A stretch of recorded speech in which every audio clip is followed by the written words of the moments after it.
Hello friend, thanks for tuning in. You know, over the years, I've seen certain topics come through the fish keeping community, and they become like hot topics, things that people argue about, discuss, and sometimes it gets a little heated. Not that long ago, I remember whenever you'd bring up a canister filter, for example, and you'd run into what I thought personally was sort of like the cult, the Eheim cult. I call it the Eheim cult.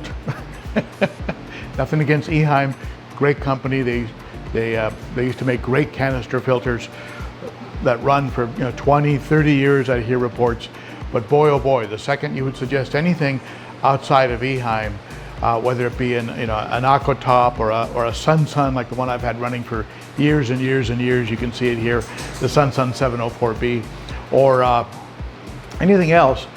Immediately you'd hear from the Eheim cult about don't waste your money. Nothing compares to the German engineering of the Eheim, and I always thought that was kind of interesting. Never had the pleasure of owning an Eheim. Someday maybe I will. Arguments about canister filters versus other types of filtration are always common, and certainly the types of filters and the loyalty that people can feel towards filters. I always found that to some degree amusing, but not certainly something I'd want to get into an argument about. Another thing that you'd hear every now and then in the hobby, especially among African cichlid keepers, right, was the mixing of peacocks, haps with Mbuna. You'd see peacocks and haps together pretty commonly, but throwing in Mbuna with them would often create a very interesting discussion. And me personally, I decided to not keep Mbuna only because, from my personal experience, and yours might be different, but I found that when they put on size, they became very territorial, very aggressive. And so I decided to go primarily with the larger predator haps. Of course, that required bigger aquariums like my 300-gallon, but that's the direction I decided to go in.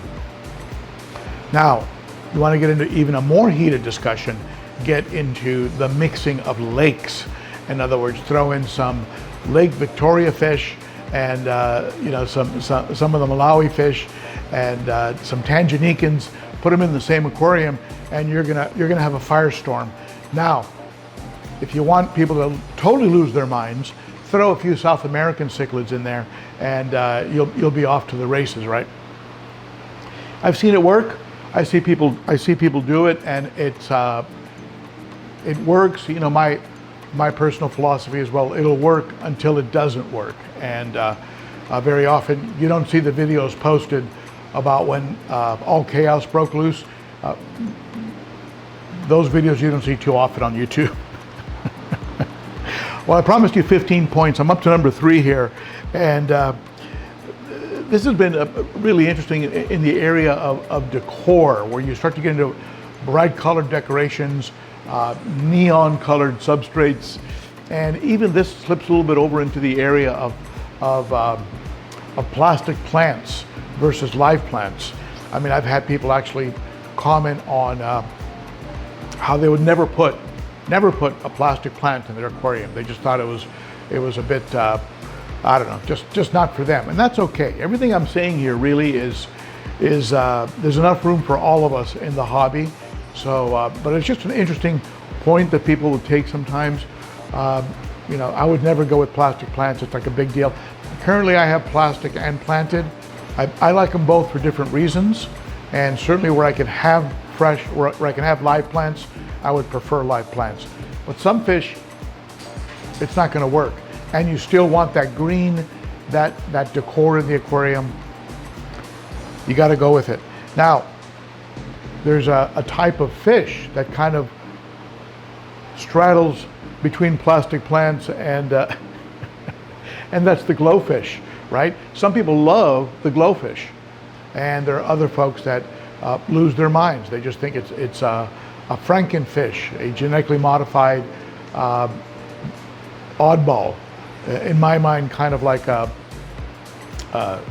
some of those odd goldfish that don't even look like they would survive in nature. They could never get away from a predator because they're too fat and don't really swim with any kind of speed. You also get the purists who look at when they look at aquariums, they really want what they call a biotype, an aquarium that is very similar to the circumstances that a fish might find itself in nature. And I get it. I mean, that's some people like that. They want to provide that to their fish.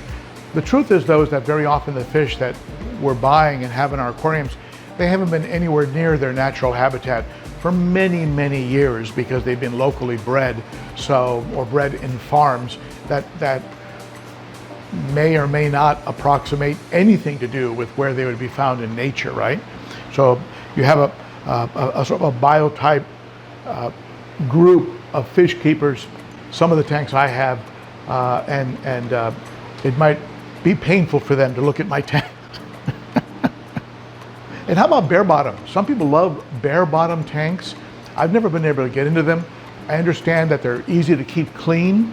If you're seeking that level of effort or that level of minimum effort, I don't know, fish keeping is a pastime that does require effort. Bare bottom tanks are not for me. Maybe they're for you. And certainly I see folks that keep discus. They don't want anything accumulating in the tank. They want it to be pristine water. I get it, but not my cup of tea. Getting into a little bit more of a technical discussion. There are folks out there that say that you absolutely have to have the best possible pH for your fish. And there's another school of thinking that says that your fish will adapt, and that very often you need to find out what your breeder, like your fish source, what are they breeding in, what are they raising up the fish in, and that's probably closer to the critical pH that you have to keep. Some people go crazy using pH raising or pH lowering type techniques or chemicals. I put out a video years ago. I'll put a link up here called Chasing pH. And then there's folks that say, you know what? Don't sweat it. Fish will adapt. Just don't worry about it, right? So your comments, tell me below in the comment section, what do you think about these points? I mean, what are your thoughts about pH? How critical do you think it is? Or do you think that there's some wiggle room in there? Like if you keep African cichlids at 7, 7.5, 7.8, or do you have to keep them at 8, 8.3? I mean, what do you think? What's been your experience on that? Now let's talk about medication. There is a sort of increasing movement, if you will, and maybe it's coming out of Europe where it's almost impossible now to get a hold of strong antibiotics or meds for our fish without like a prescription from a vet. I don't know, do you take your fish in and have them examined? I mean, I don't even know how that works, but there's a group there's a movement of salt, just go with salt. Treat everything with salt, hit the tank with salt, as opposed to your stronger, your Metro, your stronger type of, your general cures, things like this, and your Prozi Pro. No, just put salt. I'm actually treating a 90 gallon right now with some salt, but I did put it through a ParaCleanse series, and in an effort to work with that hole in the head that, I'll put a link up here to some of the hole in the head steps that I've taken, and I'm seeing great progress. But now I'm into UV light sterilization on the aquarium water, keeping pristine water changes, and salt. That's what I'm doing on that tank now. You get into discussions on food. Some people feel really passionate about their food. Omega-1, Omega-1 rocks. They'll almost get into an argument with you about food, but some people make their own food. Some people put a lot of live or fresh foods, tilapia, frozen krill, bloodworms, brine shrimp. Some people use a lot of frozen or fresh, like they thaw it out and feed it. Me personally, on a regular basis, I'm using what I consider to be high quality, dried foods, but I do complement it with frozen foods like your krill and your bloodworms. And I do go out and get live brine shrimp from every now and then. But what about foods? What are your thoughts about food? Is it making a big difference? In the lifespan, the quality, the color. I think it's something you shouldn't cut corners on. How about the whole thing? This is point number 9, by the way. Out of 15 points, I got number 9. Dirted tanks. There seems to be a lot of interest, especially with what Father Fish is doing, on just going out and grabbing a bunch of dirt at a local pond, using that as the foundation, right? 2 or 3 inches of that, capping it with some sand, and then using that as the base, throwing in some leaves, some local twigs, acorns, and things that you find just over at the lake. And there's some people that go, oh no, I would never do that. There's like these 2 camps, and some people are misunderstanding it, thinking they can go with this sort of no water change dirted tank with large African cichlids, and they end up with a problem over time, right? Because an important part of that process is a lot of plants, which are going to be doing a lot of the heavy lifting, right? The consumption of ammonia and nitrates and the providing of oxygen and things like that will come from plants. You can't have plants in large African cichlid aquariums, even certain South American cichlids, because they'll just get destroyed. So what are your thoughts about dirted tanks? You think you think we're onto something there? Now, number 10, cleaning your media in tap water versus cleaning it in tank water. Now, my opinion on that is when a tank is very young and it's not quite as rock solid stable as it should be or could be, I would say, use aquarium water. Use aquarium water.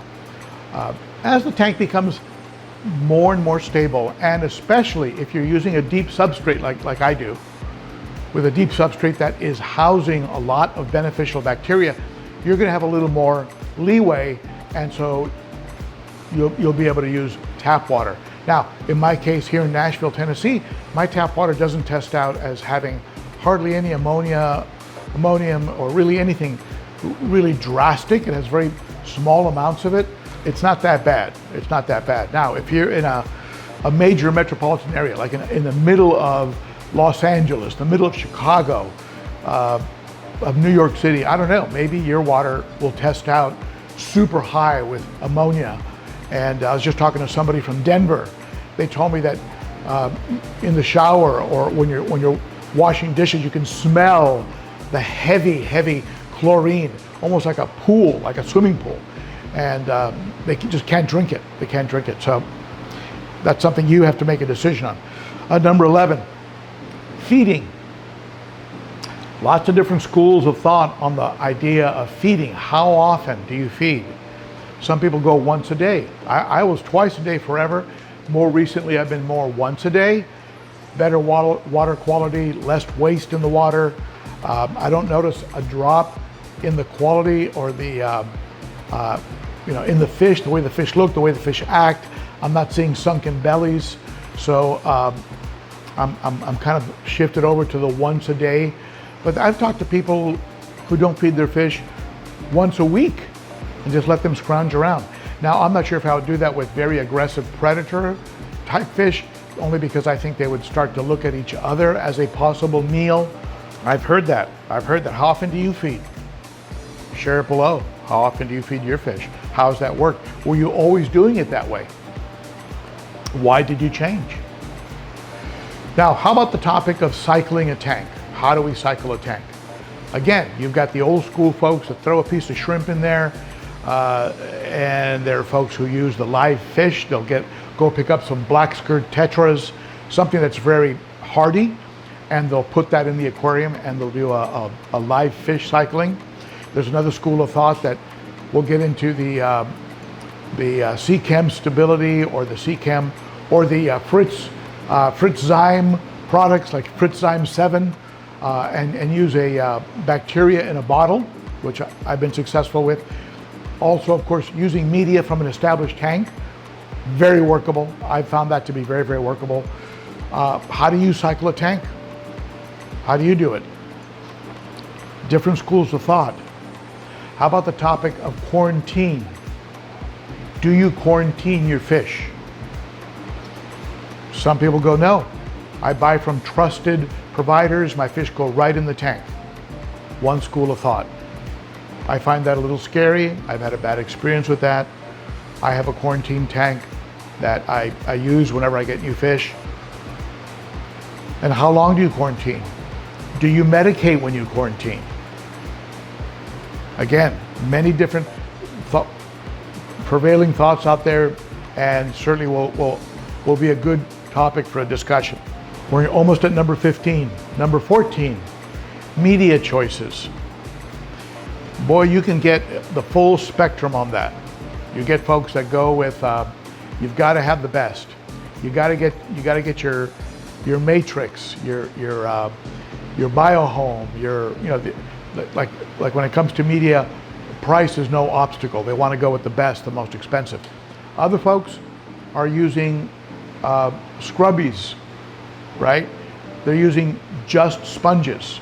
Like I've moved over the years in the direction of just using sponges as my media. Mostly because my media is more of a mechanical. I use it more as a mechanical media. And by that what I mean is trapping waste and detritus, particles, water, clarification. And in the area of beneficial bacteria, I'm counting more on the deep substrate for that, which I leave relatively undisturbed. And so that gives me, I feel, a real stability in the tank. And that's why after the tanks become established, rinsing the media in tap water, that's not really a big deal with me. But again, you'll get into a good discussion. There are folks out there that'll argue with you that Seachem Matrix is the best, or BioHome. I think they're all good. They all have a place in the hobby. Rings, people argue about rings. Moving bed media, was a K1. And the last discussion is, and it's not really one that you'll find that much argument on as you will a preference point, and that has to do with the acrylic tanks versus glass tanks. And both of them have plus and minuses. Apparently acrylic is much more see-through, even though the low lead, like the type of glass that is being used currently by my friends over at Glass Cages in Dixon, is a type of glass that is, they call it sapphire glass, that is comparable to acrylic in your ability to see through it. It doesn't have color in it like green or blue. Acrylic is a lot lighter. Acrylic will not leak quite as frequently or fail. Like a regular aquarium might need a reseal every 10 years. Acrylic tanks, you don't necessarily worry about that. Acrylic tanks, I do find, can scratch easier than glass. So there's that consideration. My biggest concern with glass tanks is just their sheer weight. I mean, you're getting up around 1,000 pounds or more, maybe 1,500 to 2,000 pounds on some of my bigger glass aquariums. If I had these tanks upstairs, I would probably have to reinforce the floors as opposed to having them on a concrete slab here in the garage. So in that case, it's more a matter of your situation, your budget, and the setup as to where you want to put your aquarium.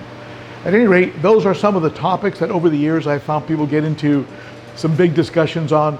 Did I miss one? Is there one that you think I should have included in the list?